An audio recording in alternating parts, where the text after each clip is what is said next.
হর হর মহাদেব আদেশ। জয় মা মা কালী। আপনাদের বাড়িতে অনেকের লাফিং বুদ্ধ আছেন।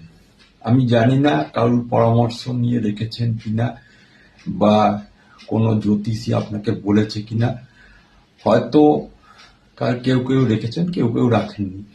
যাই হোক, যারা রেখেছেন তারা নিশ্চয়ই উপকার হয়তো পেয়েছেন, আর যারা রাখেননি তাদের কিন্তু সর্বনাশ হয়ে গেছে।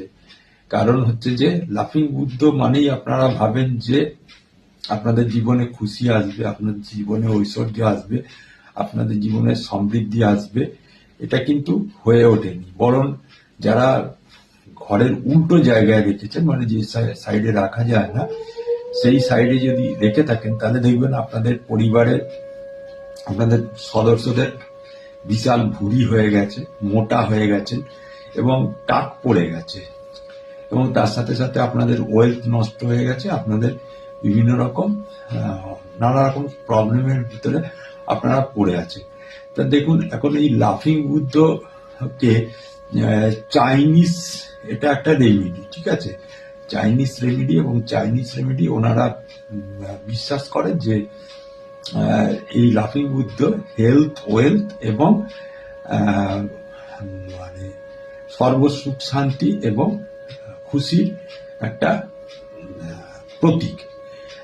আমি দেখেছি অনেকের ঘরে 5 রকমের মানে পজিশনে লাফিং বুদ্ধ কিন্তু আছে, কিন্তু তাদের ঘরে যে লাফিং বুদ্ধগুলো রেখেছে তারা উল্টো পাল্টা জায়গায় রেখে দিয়েছে, যার ফলে তাদের কোন রকম ফল হয়নি।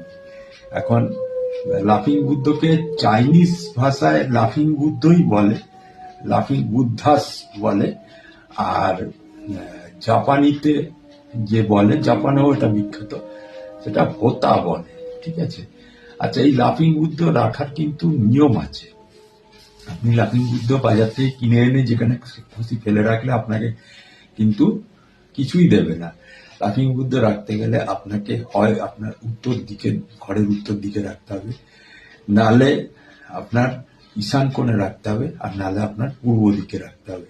আর একটা জায়গায় রাখতে পারেন আপনি, আপনার যে ঘরে ঢোকার যে দরজাটা, মানে যে মেন গেটটা, ঘরে যেটা দিয়ে প্রবেশ করেন, তার ওপরে এটাকে রাখতে পারেন।